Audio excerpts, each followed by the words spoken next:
First ever factory outlet Mukunda jewellery KPHB Kothapet Khammam Somajiguda Hanamkonda. రాశి ఫలాల గురించి ఒక్కసారి నాకు వివరిస్తారు మీరు? మొట్టమొదటి ఏ రాశి గురించి చెప్తారు? తప్పకుండా. ఇప్పుడు ఇది మనకు వచ్చేది 2025 ఆంగ్ల సంవత్సరాది.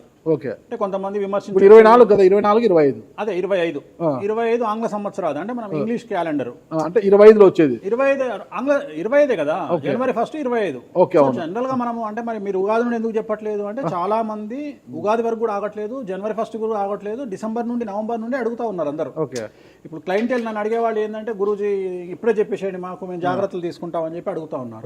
సో అందుకనే 2025 సంవత్సరం ఆంగ్ల సంవత్సరాది అంటే జనవరి 1 నుండి ఎలా ఉండబోతుంది అనేది మనం ఒకసారి చూసుకుంటే, అన్నిటికంటే ముఖ్యంగా ఈ వచ్చేటువంటి సంవత్సరం పేరు శ్రీ విశ్వావసునామ సంవత్సరము. విశ్వావసునామ సంవత్సరము. సో రాబోయేటువంటి ఎందుకు గురుగారు అది వస్తుంది పేరు 60 సంవత్సరాల్లో ప్రతి సంవత్సరం ఒక్కొక్క పేరు వస్తుంటది. పేరుతో ఏం స్పెషాలిటీ లేదు, క్రోధినామ సంవత్సరం అనే నెగిటివ్ అట్లా ఏం లేదు. సంవత్సరాల్లో దీని పేరు విశ్వావసునామ సంవత్సరం. సో ఈ సంవత్సరానికి అధిపతి రాజు కాబట్టి, రవి కాబట్టి రాజు. సో రవి మనకు కమాండ్ చేస్తూ ఉన్నాడు కాబట్టి ఈ సంవత్సరం అతి ముఖ్యమైన విషయం ఏంటంటే రాజకీయంగా దేశవ్యాప్తంగా రాష్ట్రాల వ్యాప్తంగా పెను సంచలనాలు నమోదవ్వడము ఈ సంవత్సరం 2025 సంవత్సరం లక్షణాలు. ఎందుకంటే రాజుల మధ్యన రాష్ట్రాల మధ్యన గొడవలు, మరీ ముఖ్యంగా కొంతమంది ప్రముఖ రాజకీయ నాయకులకు మృత్యుగండము, అలాగే అన్ని రంగాలలోకి సెలబ్రిటీలు, సినిమా ఇండస్ట్రీ, రాజకీయము, బిజినెస్, ఎనీ ఇండస్ట్రీ, యువకులు, మరి ముఖ్యంగా మగవాళ్ళు యువకులు 40 సంవత్సరాల వయసులోపు ఉండే వాళ్లకు కార్డియాక్ అరెస్ట్లు అనేటివి ఈ సంవత్సరం అతి ముఖ్యమైన విషయం. ఎందుకంటే ఆల్రెడీ మనం చూస్తున్నాం ఇప్పటికే, కానీ వాటి తీవ్రత పెరిగే అవకాశం ఉంది. కారణం ఏంటంటే రవి కమాండ్ చేస్తూ ఉన్నాడు కాబట్టి. రవి అంటే చర్మము, హార్ట్, కళ్ళు, ఎముకలు. సో కరోనా లాంటి అంత పెద్దది కాకపోయినా ఒక సమస్య, ఒక వైరస్ మళ్ళీ ప్రపంచాన్ని బాధించే అవకాశం ఉంది. అది మరీ ముఖ్యంగా చర్మం మీద దాడి చేసే అవకాశం ఉంది. అంటే చర్మానికి సంబంధించినటువంటి ఒక సమస్యల బారిన పడి ఈ సంవత్సరము జనాలు వైరస్ బారిన పడే అవకాశం ఉంది మరీ ముఖ్యంగా. అలాగే ఇప్పుడు ఇంచుమించు 40 సంవత్సరాల లోపు యువకులకు కార్డియాక్ అరెస్ట్ అనేటువంటివి జరిగే అవకాశాలు కనిపిస్తూ ఉన్నాయి. అలాగే ఈ సంవత్సరం గుండెపోటు వల్ల మరణాల సంఖ్య చాలా ఎక్కువ. ఇదంతా 2025 జనవరి నుంచి ఎగ్జాక్ట్లీ. అలాగే ఈ సంవత్సరము ఎండల తీవ్రత చాలా ఎక్కువ, విపరీతమైనటువంటి ఎండలు ఉండే అవకాశం ఉంది. అలాగే ఈ సంవత్సరాలు ప్రపంచవ్యాప్తంగా అగ్నిపర్వతాల పేలుడు అనేటువంటిది ఈ సంవత్సరం గమనించాల్సినటువంటి విషయం. అలాగే ఈ సంవత్సరం మంచు పర్వతాలు కరగడం వల్ల వాతావరణంలో మార్పులు గమనించాల్సి ఉంటుంది ఈ సంవత్సరం. అలాగే అమెరికా దేశానికి విపరీతమైనటువంటి గాలి తుఫానులు, వరదలు ఈ సంవత్సరం కనిపిస్తూ ఉన్నాయి. అలాగే 1-2 దేశాల మధ్యన యుద్ధ వాతావరణం ఖచ్చితంగా ఉండి తీరుతుంది, లేదా యుద్ధం జరుగుతున్నాయి కదా, అది ఇంకా పెరుగుతుంది. ఇప్పుడు ఉన్నదానికంటే తీవ్రత పెరుగుతుంది నేను అనేది. అలాగే మనకు 2025 సంవత్సరంలో సెప్టెంబర్ 7వ తేదీ 2025 సంవత్సరం ఆదివారం రాహుగ్రస్త సంపూర్ణ చంద్రగ్రహణం ఏర్పడుతుంది.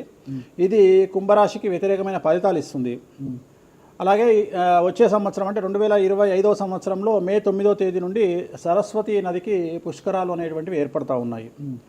ఈ సంవత్సరము రాజకీయ నాయకులకు సంబంధించి మరీ ముఖ్యంగా ఇందాక మనం మాట్లాడుకున్నట్టుగా పవన్ కళ్యాణ్ గారికి ఏలినాటి వెళ్ళిపోతుంది. అలాగే లోకేష్ గారి జాతకరీత్యా, పవన్ కళ్యాణ్ గారి జాతకరీత్యా విపరీత రాజయోగం అనేటువంటిది కనిపిస్తూ ఉంది. జగన్మోహన్ రెడ్డి గారికి లేదా రాజయోగం వల్ల? ఇప్పుడు లేదు, ఈ సంవత్సరం లేదు. అంటే 2025 సంవత్సరంలో లేదు. 29 కన్నా ఉందా? అది మన తర్వాత మాట్లాడుకోవాలి. ఓకే. 25లో మాత్రము నేను అనేది ఏంటంటే ఇప్పుడున్న స్థాయి కంటే వీళ్ళిద్దరికి ఇంకా పై స్థాయికి వెళ్లే అవకాశం ఉంది, లోకేష్ బాబు గానీ పవన్ కళ్యాణ్ గారు కానీ. అదే నాకు అర్థం కావడం, వాళ్ళిద్దరు మంత్రులే, నాకు అర్థం కాదు. ఇంకా ఇప్పుడు ఉన్నటువంటి పదవుల కంటే కూడా గొప్ప పదవులను వీరు పొందేటువంటి అవకాశాలు కనిపిస్తున్నాయి. రాజ్యసభ తీసుకుని కేంద్రానికి వెళ్తారా? కేంద్ర మంత్రులు వెళ్తారా? కేంద్ర మంత్రులు వెళ్తారా? పెద్దదే కదా, కేంద్ర మంత్రి అనేది పెద్దది కదా. సో అది ప్రభాస్ గారి జాతకంలో చాలా అనుకూలమైనటువంటి ఫలితాలు, శుభవార్తలు వినేటువంటి అవకాశాలు కనిపిస్తా ఉన్నాయి. వివాహం అవుతుందా చెప్పలేము, ఎందుకంటే తులారాశి కాబట్టి వివాహం కావచ్చు. సో ఫ్యాన్స్ కి ఇది పండగనే, పెద్ద పండగనే. ఓకే. సో ఇది ఓవరాల్ గా ఇంకా బేసిక్ డీటెయిల్స్, అంటే ఓవరాల్ 2025లో ఎలా ఉంటుంది. సో ఇప్పుడు మనం రాశుల గురించి కనుక తీసుకున్నట్లయితే ఎలా ఉంది, రెమెడీస్ ఏంటి? ఎస్. సో ఈ సంవత్సరము మేషరాశి జాతకాన్ని విశ్లేషించినట్లయితే మేషరాశి వారికి ఆదాయం 2, వ్యయం 14, రాజపూజ్యం 5, అవమానం 7. ఈ సంవత్సరము మార్చి 29వ తేదీ నుండి అంటే 2025 మార్చి 29వ తేదీ నుండి ఏలినాటి శని ప్రారంభమవుతున్నది. ఎవరైతే 24 సంవత్సరాలు నిండి ఉంటారో అబ్బాయి కానీ అమ్మాయి కానీ వాళ్ళ జీవితంలో పెను మార్పులు సంభవిస్తాయి. మరీ ముఖ్యంగా తల్లిదండ్రుల్లో ఒకరికి ప్రాణగండం అనేటువంటిది లేదా ఆరోగ్యపరమైన ఇబ్బందులు, అలాగే పోలీసు లేదా కోర్టు కేసులు, సమాజంలో సంఘంలో చెడ్డ పేరు రావడం, ఉద్యోగంలో బదిలీలు, బంధువుల వలన సమస్యలు, వాహన ప్రమాదాలు ఏర్పడే అవకాశం ఉంది. అలాగే విద్యార్థులకు విదేశీ యానము మరియు చదువులో ఉత్తీర్ణత, అలాగే ఉద్యోగం లేని వారికి ఉద్యోగం రావడము, అవివాహితులకు వివాహయోగ సూచనలు మరియు సంతానం లేని వారికి సంతాన ప్రాప్తి, అలాగే వ్యాపారస్తులకు విపరీతమైనటువంటి లాభాలు కానీ ఇన్కమ్ ట్యాక్సులు లేదా జిఎస్టీల పరంగా సమస్యలు ఏర్పడతాయి. అలాగే రైతులకు ఆశించిన దానికంటే దిగుబడి రాబడి పెరుగుతుంది. ముఖ్యంగా ఈ రాశి మేషరాశి ఆడవారికి సంబంధించి విపరీతమైన అనుకూలతలు కనిపిస్తూ ఉన్నాయి. మీ ఇంట్లో కన్యా రాశి కానీ వృశ్చిక రాశి గారు కానీ ఎవరైనా ఉన్నట్లయితే మాత్రం సమస్యల తీవ్రత అనేటువంటిది చాలా ఎక్కువగా ఉంటుంది. వీరికి సంబంధించి ఇప్పుడు మీరు అడిగినట్లుగా జాతకపరమైన పరిహారం కనుక చూసుకున్నట్లయితే నల్ల రంగు దుస్తులకు దూరంగా ఉండాల్సి ఉంటుంది. బ్లూ కలర్ దుస్తులు వాడడం వల్ల చాలా వరకు సమస్యల నుండి బయటపడతారు. అలాగే తీరు నల్లారు శనీశ్వర ఆలయంలో ప్రత్యేకమైనటువంటి శని పూజ నిర్వహించుకోవడం ద్వారా ఈ రాశి వారు సమస్యల నుండి బయటపడతారు. ఇది మేషరాశికి సంబంధించి.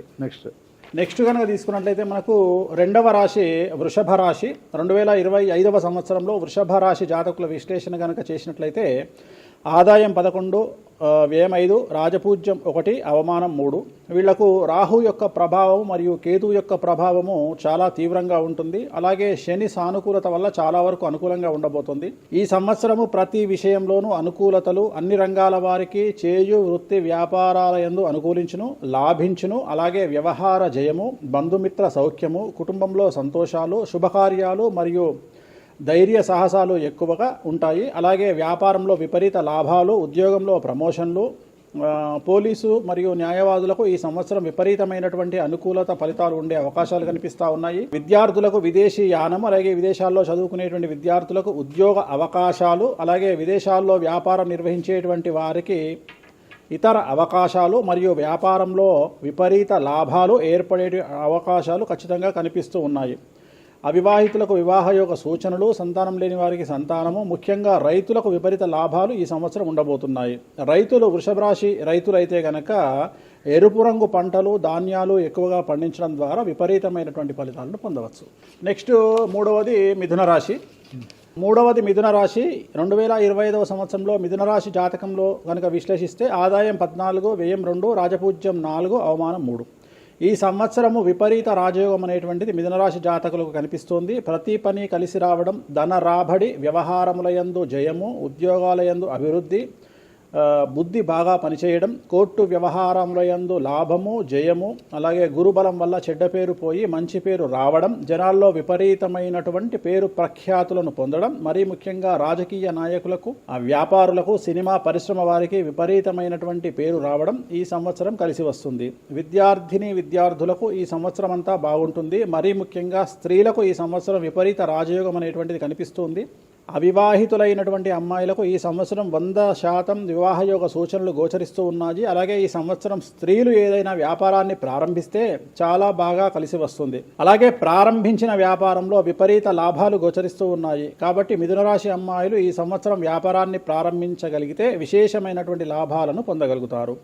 న్యాయవాదులకు, పోలీసులు మరియు ఎక్సైజ్ డిపార్ట్మెంట్ వారికి ఈ సంవత్సరం ప్రమోషన్లు లేదా మంచి పేరు ప్రఖ్యాతులు రావడం గోచరిస్తుంది. నాలుగవది కర్కాటక రాశి. సో 4వ రాశి అయినటువంటిది కర్కాటక రాశి. 2025వ సంవత్సరంలో కర్కాటక రాశి ఆదాయం 8, వ్యయం 2, రాజపూజ్యం 7, అవమానం 3. కర్కాటక రాశి వారికి అష్టమ శని వెళ్ళిపోతుంది. ఇంట్లో అష్టమ శని వెళ్ళిపోయి 9వ ఇంట్లోకి శని వెళ్తున్నాడు. అలాగే గురువు వ్యయంలోకి వస్తున్నాడు. సో కర్కాటక రాశి జాతకులకు సంబంధించి చాలా చాలా చాలా అనుకూలంగా ఉండబోతోంది. కానీ గొంతు నుండి బొడ్డు వరకు ఏమైనా ఆరోగ్యపరమైన ఇబ్బందులు తలెత్తే అవకాశాలు మరియు కాళ్ళు, చేతులు విరగడం లాంటి విషయాల్లో జాగ్రత్తగా ఉండవలేను. ఇక మిగిలిన విషయాలలో చాలా అనుకూలంగా ఉండబోతా ఉంది. ఈ సంవత్సరం విదేశీ యానము, విదేశీ వ్యాపారాలు, విదేశాల్లో పెట్టుబడులు కలిసి వచ్చే అవకాశాలు కనిపిస్తూ ఉన్నాయి. దూరమైన వాళ్ళందరూ ఈ సంవత్సరం తిరిగి దగ్గర అయ్యేటువంటి అవకాశాలు కనిపిస్తున్నాయి. కోర్టు వ్యవహారంలో యందు ఇరుక్కొనుట, అలాగే కోర్టు వ్యవహారంలో యందు జయము ఈ సంవత్సరం కనిపిస్తూ ఉన్నాయి. విద్యార్థులకు అనుకూలమైన ఫలితాలు, విదేశీ యానము, విదేశాల్లో చదువుకునే అవకాశము, అలాగే చదువులో ఉత్తీర్ణత, అవివాహితులకు వివాహ యోగ సూచనలు, సంతానం లేని వారికి సంతాన యోగము, అన్ని రంగాల వారికి జీవనం సుసంపన్నము, కష్టాలు తొలగిపోవుట, అన్ని రంగాల వారికి అనుకూలతలు, మరీ ముఖ్యంగా రైతులకు అనుకూలతలు ఈ సంవత్సరం గోచరిస్తూ ఉన్నాయి. వీరి జాతకంలో ఉన్నటువంటి ఒకే ఒక్క సమస్య గురువు వ్యయంలో ఉండడం. సో వ్యయంలో ఉన్న గురువు కోసం ఏం చేయాలి అంటే గురువారం నాడు పసుపు రంగు దుస్తులు ధరించడం. అంటే పసుపు రంగు దుస్తులు అంటే ప్యాంట్ షర్టే కాకుండా ఒక షర్ట్ వేసినా సరిపోతుంది. అలాగే వీలైనప్పుడల్లా శ్రీకాళహస్తి గురు దక్షిణామూర్తిని దర్శించుకోవడం, అలాగే కామాఖ్యలోని బగలాముఖి అమ్మవారి దర్శించుకోవడం వలన వీరికి సమస్యలు తీరిపోతాయి. ఇక 5వ రాశి అయినటువంటి సింహరాశి జాతకాన్ని కనుక విశ్లేషిస్తే సింహరాశి వారికి ఆదాయం 11, వ్యయం 11, రాజపూజ్యం 3, అవమానం 6. ఈ సంవత్సరం 2025లో అష్టమ శని ప్రారంభమవుతోంది. రాహు కూడా 7వ స్థానంలో ఉండడం, కేతు జన్మమందు ఉండడం వలన కొన్ని సమస్యలు గోచరిస్తూ ఉన్నాయి. ముఖ్యంగా తల్లి ఆరోగ్యం ఇబ్బందికరంగా ఉంటుంది.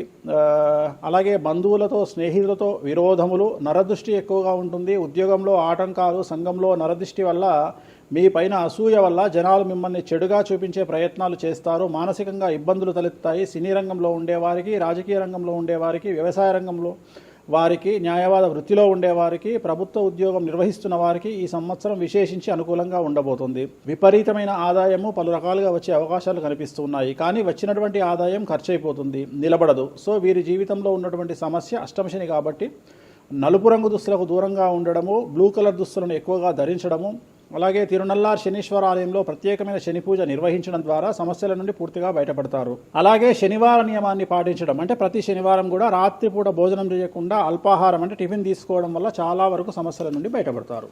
సో 6వ రాశి కన్యారాశి.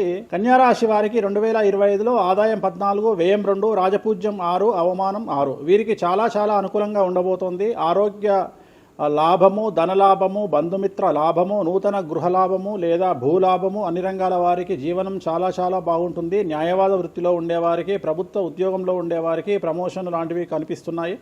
విద్యార్థులకు విదేశీ యానము, విదేశాల్లో చదువుకునే విద్యార్థులకు ఉద్యోగ అవకాశాలు గోచరిస్తూ ఉన్నాయి. మరీ ముఖ్యంగా వ్యాపారస్తులకు విశేషించి లాభదాయకంగా ఉండబోతోంది. అలాగే పెళ్లి కానటువంటి అమ్మాయిలకు ఈ సంవత్సరం ఖచ్చితంగా వివాహ యోగ సూచనలు గోచరిస్తూ ఉన్నాయి. అలాగే సంతానం లేని వారికి సంతాన యోగం, ఉద్యోగ యోగం కనిపిస్తూ ఉంది. ఈ సంవత్సరం గోచరిస్తూ ఉన్నాయి. ఎలా తీసుకున్నా ఈ సంవత్సరం కన్యారాశి జాతకులకు పూర్తి స్థాయిలో అన్ని రంగాల వారికి అనుకూలమైన ఫలితాలు ఉండబోతున్నాయి. అన్ని రంగాలలో ఉండే వారికి మరియు ముఖ్యంగా రైతులు, వ్యాపారస్తులు, ఉద్యోగస్తులు, విద్యార్థులు, స్త్రీలు అందరికీ కూడా ఈ సంవత్సరం అనుకూలమైనటువంటి ఫలితాలు కన్యారాశి జాతకులకు ఉండబోతున్నాయి. వీరికి ఎటువంటి దోష నివారణలు అవసరం లేదు. నెక్స్ట్ తులారాశి. సో ఈ సంవత్సరం కొద్దిగా సమస్యాత్మకంగా ఉండబోయేటువంటి కాంట్రవర్షియల్ రాశిది 7వ రాశి తులారాశి. 2025 సంవత్సరం తులారాశి వారికి ఆదాయం 11, వ్యయం 8, రాజపూజ్యం 2, అవమానం 2. వీరి జీవితంలో 6వ స్థానంలో శని సంచారం వలన విపరీతమైనటువంటి అనుకూలతలు గోచరిస్తున్నాయి. 98% అనుకూలమైనటువంటి ఫలితాలు వీరికి ఉండబోతున్నాయి. అన్ని రంగాల యందు ఆధిక్యత, వ్యవహారం లాభించుట, అప్రయత్న ధనలాభము, స్పెక్యులేషన్స్, షేర్ మార్కెట్ రాణించుట, స్థిరాస్తి వృద్ధి, బంధుమిత్ర లాభము, వ్యాపార లాభము, ఉద్యోగ లాభము, ఉద్యోగంలో ప్రమోషన్లు, అవివాహితులకు వివాహయోగ సూచనలు, ఉద్యోగ లాభము, రైతులకు అన్ని పంటలలోనూ అనుకూలమైన ఫలితాలు, అన్ని పంటలు సమృద్ధిగా పండి దిగుబడి రాబడి ఎక్కువగా ఉండడము, గవర్నమెంట్ ఉద్యోగస్తుల్లో మరీ ముఖ్యంగా పోలీసు లేదా ఐపీఎస్, ఐఏఎస్ పదవుల్లో ఉండే వారి మీద ఏసీబీ, సిబిఐ, ఈడీ లాంటి సమస్యలు, వివాహితులకు వివాహయోగ సూచనలు, సంతానం లేని వారికి సంతాన యోగ సూచనలు ఈ సంవత్సరం గోచరిస్తూ ఉన్నాయి. తులారాశి వారి జాతకంలో అతి ముఖ్యమైనటువంటి విషయం ఏమిటంటే వీరి జీవితంలో 2025వ సంవత్సరంలో పెను సంచలనం, అతిపెద్ద సంచలనం అంటే పోలీసు కేసు కానీ, కోర్టు కేసు కానీ, లేదా ముఖ్యంగా మీడియాకి ఎక్కడం, సమాజంలో విపరీతమైన ప్రచారం, చెడు పేరు ఏర్పడుట ఈ సంవత్సరం కనిపిస్తూ ఉన్నది. వీరికి సంబంధించినటువంటి దోష నివారణ అంటే గురువారం నాడు పసుపు రంగు దుస్తులు ధరించడం, అలాగే తిరునల్లార్ శనీశ్వర ఆలయంలో ప్రత్యేకమైన శని పూజ నిర్వహించుకోవడం ద్వారా సమస్యల నుండి బయటపడతారు. నెక్స్ట్ 8వ రాశి వృశ్చిక రాశి. 2025వ సంవత్సరం వృశ్చిక రాశి వారికి ఆదాయం 2, వ్యయం 14, రాజపూజ్యం 5, అవమానం 2. ఈ సంవత్సరం అర్ధాష్టమ శని వెళ్ళిపోతుంది. చాలా బాగుండే అవకాశం కనిపిస్తోంది. సమాజంలో నరదృష్టి వల్ల, ఇతర జనాల వల్ల శత్రుత్వం పెరుగుతుంది. మీరు ఏ రంగంలో ఉంటే అదే రంగానికి చెందినవారు మీపై ఈర్ష్యతో, మిమ్మల్ని చెడు చూపుతో, నరదృష్టితో మీకు చెడ్డ పేరు ఇచ్చే అవకాశాలు కనిపిస్తూ ఉన్నాయి. అలాగే చేయు వృత్తి వ్యాపారాల యందు రాణించుట, ప్రతి పని కలిసి వస్తుంది. అలాగే ఇంటా బయట అనుకూలతలు, బంధువులు తీవ్రంగా వ్యతిరేకించే అవకాశం కనిపిస్తుంది. సంతానానికి సంబంధించిన సమస్యలు, చిన్న చిన్న ఆరోగ్యం సమస్యలు బాధించే అవకాశాలు కనిపిస్తూ ఉన్నాయి. మీడియా మరియు సినిమా పరిశ్రమ వారికి, రాజకీయ రంగంలో ఉండేవారికి, న్యాయవాద వృత్తిలో ఉండేవారికి చాలా చాలా అనుకూలంగా ఉంటుంది. గవర్నమెంట్ ఉద్యోగస్తులకు డిపార్ట్మెంట్ల పరంగా, ఇన్కమ్ ట్యాక్స్ల పరంగా, జిఎస్టీల పరంగా ఇబ్బందులు ఎదుర్కొనే అవకాశాలు కనిపిస్తున్నాయి. ఈ సంవత్సరము వీరికి ఎటువంటి దోష నివారణలు అవసరం లేదు. నెక్స్ట్ 9వ రాశి కనుక తీసుకున్నట్లయితే ధనుస్సు రాశి. 2025వ సంవత్సరంలో ధనుస్సు రాశి వారికి ఆదాయం 5, వ్యయం 3, రాజపూజ్యం 1, అవమానం 5. ఈ సంవత్సరం ధనుస్సు రాశి వారికి అర్ధాష్టమ శని ప్రారంభమవుతోంది. సమాజంలో విపరీతమైనటువంటి సమస్యలు, చెడ్డ పేరు, కుటుంబంలో సమస్యలు, పోలీసు కోర్టు కేసుల వల్ల సమస్యలు అయినప్పటికీ గెలుపు మీదే అవుతుంది. ఇతరులను ఆకట్టుకుంటారు. మీ చాతుర్యంతో ఇతరులను ఆకట్టుకుంటారు. మనోధైర్యం పెరుగుతుంది. సంఘంలో ఉన్నత స్థితి ఉంటుంది. అలాగే గృహాన్ని నిర్మించాలనే మీ ఆలోచనలు ఫలిస్తాయి. రైతులకు, వ్యాపారస్తులకు అనుకూలంగా ఉంటుంది. కానీ ఈ సంవత్సరం అన్ని రంగాల వారికి ఇన్కమ్ ట్యాక్స్ల వల్ల, జిఎస్టీల వల్ల సమస్యలు ఏర్పడే అవకాశాలు కనిపిస్తూ ఉన్నాయి. విద్యార్థులకు, ఉద్యోగస్తులకు, అవివాహితులకు అన్ని రకాలుగా అనుకూలత ఉంటుంది. మరీ ముఖ్యంగా స్త్రీలకు ఈ సంవత్సరం చాలా అనుకూలంగా ఉంటుంది. కొత్త వ్యాపారాలు ప్రారంభించే స్త్రీలకు ఈ సంవత్సరం విశేషించి రాజయోగం గోచరిస్తుంది. 10 రూపాయలకు 100 రూపాయల లాభాన్ని పొందేటువంటి అవకాశాలు ఈ రాశి వారికి గోచరిస్తూ ఉన్నాయి. పెళ్లి కాని అమ్మాయిలకు ఈ సంవత్సరం వివాహ యోగ సూచనలు గోచరిస్తూ ఉన్నాయి. అలాగే సంతానం లేనటువంటి వారికి సంతాన యోగ సూచనలు గోచరిస్తూ ఉన్నాయి. కొత్తగా భూమి కొనడం లేదా గృహ నిర్మాణం జరిపించడం ఈ సంవత్సరం కనిపిస్తూ ఉన్నది. విద్యార్థులకు విదేశీ యానానికి ఈ సంవత్సరం అనుకూలంగా ఉంది. అలాగే విదేశాల్లో ఉండేటువంటి విద్యార్థులకు ఉద్యోగ సూచనలు గోచరిస్తూ ఉన్నాయి. నెక్స్ట్ 10వ రాశి మకర రాశి. 2025వ సంవత్సరం మకర రాశి జాతకులకు ఆదాయం 8, వ్యయం 14, రాజపూజ్యం 4, అవమానం 5. ఈ సంవత్సరం ఏలినాటి శని వెళ్ళిపోతూ ఉన్నది. గత 8 సంవత్సరాల నుండి మీరు పడుతున్నటువంటి కష్టాలకు విముక్తి ఈ సంవత్సరం కలగనుంది. విపరీతమైనటువంటి అనుకూలతలు, విపరీత రాజయోగాలు, ఉద్యోగస్తులకు, విద్యార్థులకు పూర్తి స్థాయి అనుకూలతలు, విదేశీ యానము, విదేశీ పెట్టుబడులకు అనుకూలతలు, మరీ ముఖ్యంగా రాజకీయ నాయకులకు విశేషించి అనుకూలతలు. ఈ రాశిలో ఉండే రాజకీయ నాయకులకు అనుకోకుండా పదవీ లాభం సూచనలు గోచరిస్తూ ఉన్నాయి.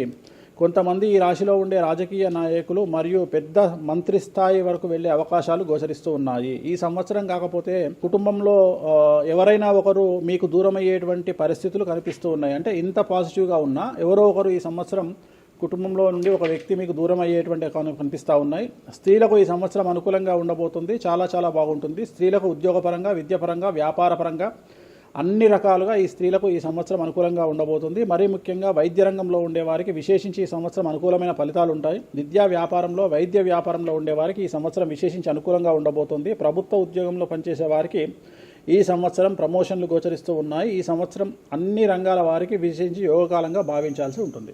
నెక్స్ట్ 11వ రాశి అయినటువంటిది కుంభరాశి. 11వ రాశి కుంభరాశి. ఈ సంవత్సరం కుంభరాశి వారికి ఆదాయం 8, వ్యయం 14, రాజపూజ్యం 7, అవమానం 5.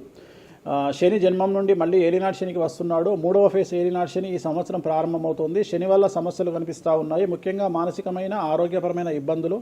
ఏలినాటి శని ప్రభావం తీవ్రంగా ఉండడం వల్ల మతి భ్రంశము, బుద్ధిమాంద్యము, ఏమీ చేయాలో తెలియనటువంటి పరిస్థితి, అలాగే ఆరోగ్య భంగములు, ఆదాయమునకు ఇబ్బంది, అలాగే ఈ సంవత్సరం ఇన్కమ్ ట్యాక్స్ లేదా జిఎస్టీ సంబంధిత సమస్యలు, న్యాయపరమైన ఇబ్బందులు, సంతానం వల్ల చికాకులు, మరీ ముఖ్యంగా తల్లిదండ్రులలో ఒకరికి ఆరోగ్య భంగములు లేదా ప్రాణ నష్టం అనేటువంటిది ఈ సంవత్సరం గోచరిస్తూ ఉంది. వ్యాపారస్తులకు ట్యాక్స్ల పరంగా ఇబ్బందులు, ప్రభుత్వ ఉద్యోగస్తులకు, ఐపీఎస్, ఐఏఎస్ లాంటి వారికి ఏసీబీ లేదా సిబిఐ లేదా ఈడీ నుండి సమస్యలు ఏర్పడే అవకాశాలు కనిపిస్తూ ఉన్నాయి.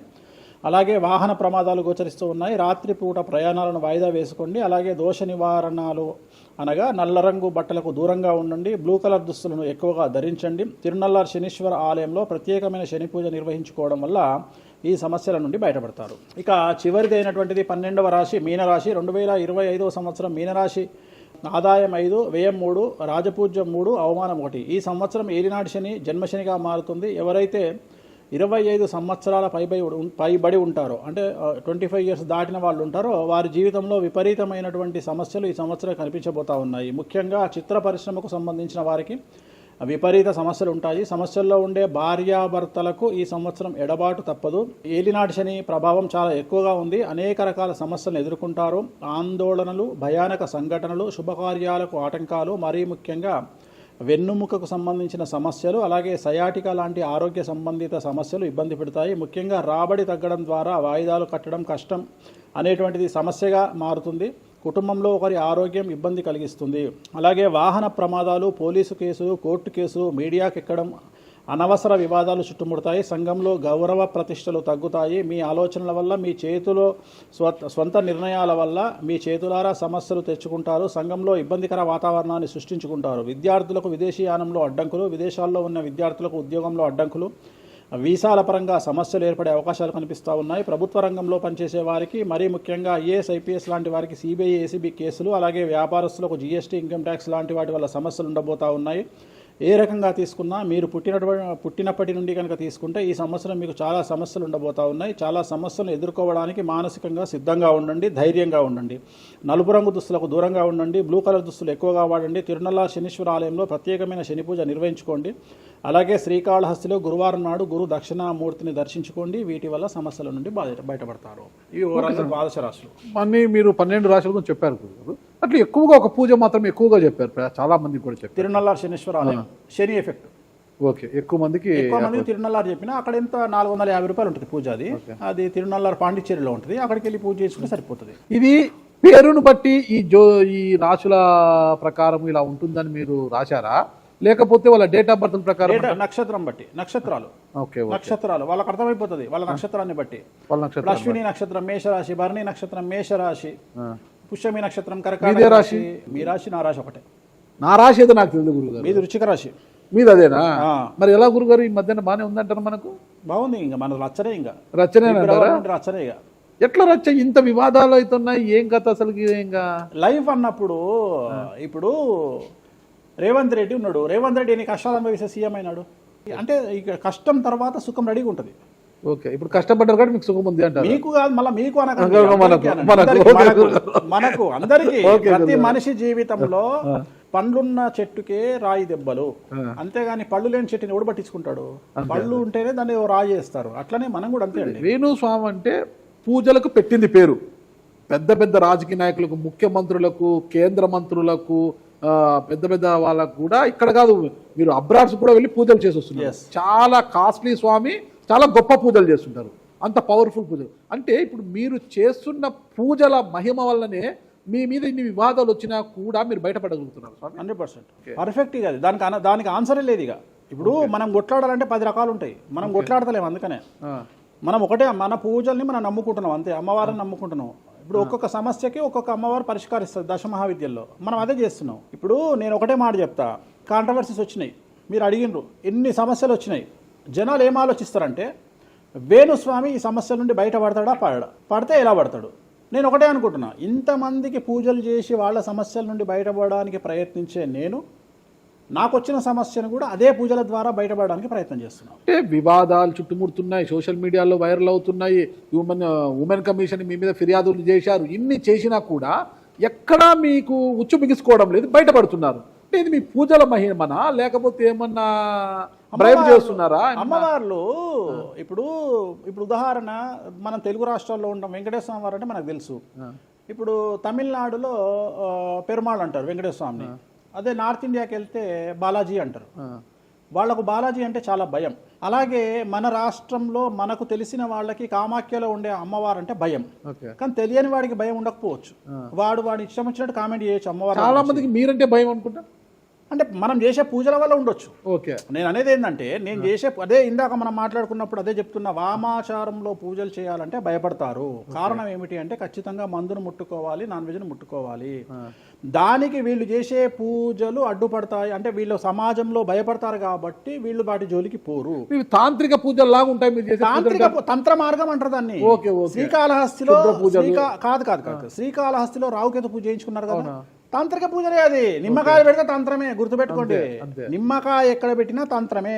మిమ్మల్ని కాపాడుతోంది మీరు చేస్తున్న పూజల మహిమే. అంతే అంతే అంతే, వాళ్ళే చూసుకుంటారు. నేను అనే పాయింట్ ఏంటంటే, నేను ఒకటే చెప్తున్నానండి, తప్పు చేస్తే నన్ను అమ్మవారు సర్వనాశనం చేస్తుంది. ఓకే, అమ్మవారిని విమర్శిస్తే వాళ్ళ సంగతి అమ్మవారు చూసుకుంటది. అంతేనా? అంతే. ఇక నాకు అవసరం, నేను కొట్లాడను చెయ్యను, నాకు అనవసరం, నాకు లొల్లే వద్దు. నాకు నేను దేవుళ్ళని నమ్ముకున్నా, నా పని అదే. నాకు హిమాచల్ ప్రదేశ్ కామాఖ్య కాకపోతే, బాగాలముఖి కాకపోతే, తారాపీఠ పోతే, ఇప్పుడు మన తారాపీఠ పోయి వచ్చిన. చాలా మందికి తెలియదు, తారాపీఠ అని కలకత్తా నుండి 300 కిలోమీటర్లు ఉంటుంది. మీరు కావాలంటే గూగుల్ చేయొచ్చు. తారాపీఠ అని అమ్మవారండి. ప్రతిరోజు శ్మశానంలో ఉంటుంది అమ్మవారు, ఒరిజినల్ శ్మశానంలో ఉంటుంది. ప్రతిరోజు అమ్మవారికి ప్రసాదం అంటే డెడ్ బాడీ దహనం అయినాకనే అమ్మవారికి నైవేద్యం పెడతారు. అంత పెద్ద ప్రసిద్ధమైనటువంటి దేవాలయం. అమ్మవారు శివుడికి పాలిస్తూ ఉంటుంది, తారాపీఠ అంటుంది దాన్ని, శ్మశానంలో ఉంటుంది. ఆమె జనరల్గా ఎవరైనా సరే ఎందుకు పూజ చేస్తారాగనంటే, జీవితంలో మనం వెళ్తూ ఉన్న సందర్భంలో సడన్గా స్టక్ అయినామనుకోండి, బౌన్స్ బ్యాక్ అవ్వడానికి పనిచేస్తుంది. అంటే ఉదాహరణ, ఒక ముఖ్యమంత్రి స్థాయి వ్యక్తి ఓడిపోయినప్పుడు, ఒక మంత్రి పోయినప్పుడు, ఒక ఐఏఎస్ సడన్గా తన జాబ్లో డిస్టర్బెన్స్ వచ్చినప్పుడు, ఐపీఎస్ డిస్టర్బెన్స్ వచ్చినప్పుడు ఈ పూజ కనుక అమ్మవారిని దర్శించుకుంటే ఒక్కసారి మళ్ళీ వాళ్ళు బౌన్స్ బ్యాక్ అవుతారు. అంటే బిగ్ బ్యాంగ్ థియరీ అనేది అక్కడ పనిచేస్తుంది. మనం మళ్ళీ ఒక్కసారి బౌన్స్ బ్యాక్ అయ్యి ముందుకు దూకడానికి అమ్మవారు పనిచేస్తుంది. నేను సజెస్ట్ చేస్తుంటా చాలామందికి, వ్యాపారంలో స్టక్ అయినప్పుడు, లేకపోతే ఉద్యోగంలో స్టక్ అయినప్పుడు, అట్లా స్టక్ అయినప్పుడు అయితే మీ తారాపీఠ వెళ్ళి దర్శనం చేయించుకోండి. అక్కడ దర్శనమే, పూజలు ఉండవు, జస్ట్ దర్శనమే. అమ్మవారికి పోయి దండం పెట్టుకొని వస్తే చాలు, ఒక్కసారి మళ్ళీ వాళ్ళు బౌన్స్ బ్యాక్ అవుతారు. ఒక పాయింట్కి నాకు ఆన్సర్ చెప్పి ముగించేసా, చాలా కాలాతీతమైంది. చివరికి ఇరికిస్తున్నారా ఇది? లేదు ఏం లేదు. ఇప్పుడు ఏపీలో అంటే గత ప్రభుత్వ హయాంలో, వైసీపీ హయాంలో వీళ్ళ మీద కేసులు పెట్టారు. ఇప్పుడు వీళ్ళ అధికారం వీళ్ళ మీద కేసులు పెడుతున్నారు కదా. ఈ కేసుల పరంపర ఇలా కొనసాగి జగన్మోహన్ రెడ్డి గారు జైలుకి వెళ్ళే అవకాశం ఉంది. వచ్చే సంవత్సరం మే 9వ తేదీ వరకు అవకాశం ఉంది, దాటితే లేదు. ఇది ఓవరాల్గా వేణుస్వామి గారు ఇచ్చారు. మీకు ఏదైనా అనుమానాలు ఉన్నా డైరెక్ట్గా వేణుస్వామి గారికి ఫోన్ చేయండి, మీ అనుమానాలను నివృత్తి చేసుకోండి. థ్యాంక్ యూ గురుగారు, నమస్తే. ఓకే, ఓం నమో వెంకటేశాయ.